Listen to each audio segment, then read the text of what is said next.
Hello दोस्तों, हम लोग डेवलपमेंट के बारे में बात करते हैं। ठीक है, डेवलपमेंट का मतलब क्या होता है समझिए। ग्रोथ एक अलग है, डेवलपमेंट एक अलग है। ग्रोथ को इकोनॉमिक्स में जोड़ के दिखाता है कि आपके पैसे में वृद्धि हो रही है, आपके पास पैसे आ रहे हैं, बढ़ रहे हैं, तो उसे आप ग्रोथ कह सकते हैं। डेवलपमेंट का मतलब क्या होता है, सभी चीज़ों में विकास होना।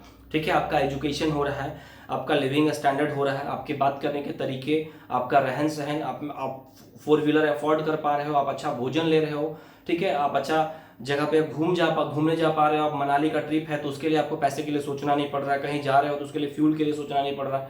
ठीक है, आपका एजुकेशन स्टैंडर्ड हर पीढ़ी में इंक्रीज हो रहा है, तो इस तरह से आपका हेल्थ स्टैंडर्ड इंप्रूव हो रहा है, तो इसे डेवलपमेंट कहेंगे। तो यहाँ पर देखिए, यहाँ पर ये कॉन्सेप्ट आता है कि सोशलिज्म जो है, समाजवादी है, वो सबको लेके चलते हैं।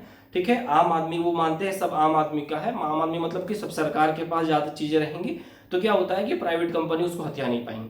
ठीक है, कैपिटलिज्म क्या होता है कि वो सिर्फ बेनिफिट को ध्यान में रख के आगे काम करती है। ठीक है, अभी प्राइवेटाइजेशन को महत्व दिया गया, जैसे कि एग्जांपल है रिलायंस जियो, एग्जांपल ऑफ प्राइवेटाइजेशन कैपिटलिज्म। ठीक है, पूंजीवाद, तो वो सिर्फ बेनिफिट के लिए काम करती है। इतना ज्यादा प्राइस इंक्रीज कर देना मतलब कि आप आम जनता के बारे में सोच नहीं रहे हो। ठीक है, थोड़ी देर के लिए इन सब चीजों में फायदा होता है इनको, लेकिन लंबा समय में नहीं टिक पाएंगे लोग। लंबे समय में हीरो मोटर्स अगर इंडिया में अभी भी टिकी हुई है, इन्होंने आम जनता का भरोसा जीता हुआ है। समझ रहे हैं ना। ये सोचे हैं कि एक बार ना प्राइसेस स्प्लेंडर अच्छे में बिकने लगेगा, स्प्लेंडर का प्राइस 1 लाख से 1.5 लाख कर दो, हो सकता है जरूरी में लोग खरीदे, लेकिन उसके बाद मार्केट इमेज खराब हो जाएगी और फिर डाउन जाने की संभावना बढ़ सकती है। ये एग्जांपल है, मैं किसी को पर्सनली टारगेट नहीं कर रहा हूँ। एग्जांपल लेने के लिए अब मैं इंग्लैंड की कंपनी का एग्जांपल लूंगा तो बहुत लोगों को समझ में ना आए। तो देखिए यहाँ पर डेवलपमेंट आखिर किस सीमा तक। ठीक है, देखिए बात 2-3 एग्जांपल समझिए कि यहाँ पर बहुत शानदार एयरपोर्ट बना दिया गया जिसका एंट्री फी है 500 रुपए। रेलवे को बहुत सुंदर बना दिया जिसका एंट्री टिकट 500 रुपए। ठीक है, उसके बाद बहुत सारे मॉल्स हैं या फिर मॉल कल्चर डेवलप हो गया जहां पे सामान लेने के लिए हर जगह के लिए आपको टैक्स देना पड़ रहा अच्छा खासा। अब प्रश्न उठता है, क्या हमारे कंट्री इस लेवल में पहुंच चुका है कि सब लोग इन चीजों को अफोर्ड कर पाए। समझ में आ रहा है। तो इसीलिए जो समाजवादी इतिहासकार होते हैं या फिर जो अर्थशास्त्री होते हैं, वो इस बात को कहते हैं कि डेवलपमेंट करने के दौर में इस सीमा तक आप मत मान लीजिए। दूसरी बात है कि डेवलपमेंट किस सीमा तक आप करना चाहते हैं, आपके नजर में क्या है डेवलपमेंट। किसी डेवलपमेंट सबके लिए अलग अलग हो सकता है। ठीक है ना, कोई किसी के लिए डेवलपमेंट डिग्री लेना हो सकता है, किसी के लिए जॉब लेना हो सकता है, किसी का अच्छा घर बनाना हो सकता है, किसी का अच्छा कंपनी खड़ा करना हो सकता है। तो किस सीमा तक डेवलपमेंट में आप देखिए, मतलब कि 10 आदमी है, 10 पर्सन है मान लीजिए ऐसे करके। ठीक है, और ये बहुत तेजी से ग्रो कर रहे हैं, बहुत तेजी से ग्रो कर रहे हैं यहाँ पर, और 70 आदमी अगर नीचे रह गए तो देखिए इसको सस्टेनेबल डेवलपमेंट नहीं कहेंगे। समझ रहे हैं ना। ये आ गया और यहीं पर फिर एक खाई की शुरुआत होती है। और इसीलिए कई बार जो झारखंड में हो गया, चाहे ब्रिटिश के साथ हमारा दंगा क्यों, क्योंकि हम लोगों को उन लोगों ने इकोनॉमिक एक्सप्लॉयटेशन किया, चूसा हम लोग को आर्थिक रूप से। यहाँ पर झारखंड में जमीनों को कब्जा किया गया, इसीलिए संथाल विद्रोह, मुंडा विद्रोह, टाना भगत आंदोलन, ये सब चीजें हुई। ठीक है, तो इस तरह से तो डेवलपमेंट में इस तरह से डेवलपमेंट कभी भी कारगर सिद्ध नहीं होता है कि कुछ जो पर्संस हैं, जैसे कहा जाता है कि इंडियन इकोनॉमी में कि 1.5% के पास भारत का लगभग 70% पैसा है।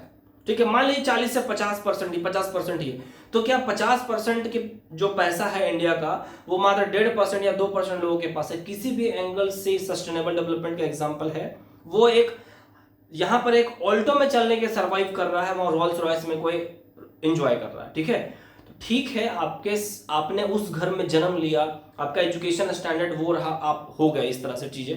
ठीक है, लेकिन अगर आप बहुत अच्छा भोजन कर रहे हो तो कम से बगल भूखा ना रहे, इस बात का ध्यान रखना एक इंसान का जिम्मेदारी है। इसकी कोई गारंटी नहीं है कि अगले बार जब जन्म हो आपका कि आप उसी गटर में पैदा होंगे।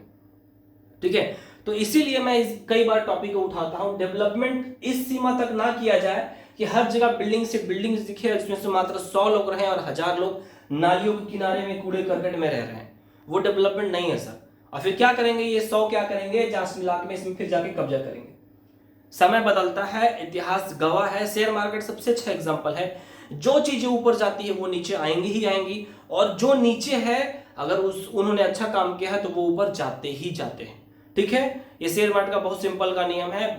इंदिरा गांधी एक समय जितनी दमदार पीएम थी, ठीक है, अभी भी जो है अच्छे खासे लोग उनके बराबरी नहीं कर पा रहे।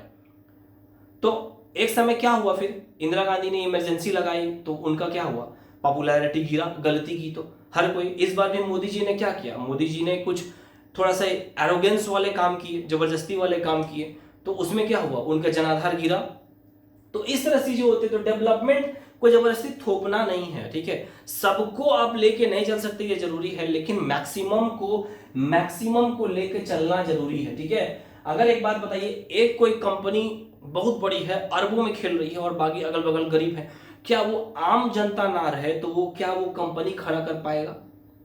अगर कल को जाके आम जनता थोड़ी देर के लिए वाइप आउट कर दिया जाए इस कंट्री से, तो क्या किसी कंपनी की गाड़ियां, किसी का रिचार्ज बिकेगा? इसीलिए सस्टेनेबल डेवलपमेंट सब समझदारी है और लंबे समय तक यही सरवाइव करता है। एक को आप छोड़ के आगे भागने की कोशिश करेंगे तो जब आप गिरेंगे ना, तो पीछे कोई रहेगा भी नहीं आपको उठाने के लिए, ठीक है। तो हर चीजें इकोनॉमी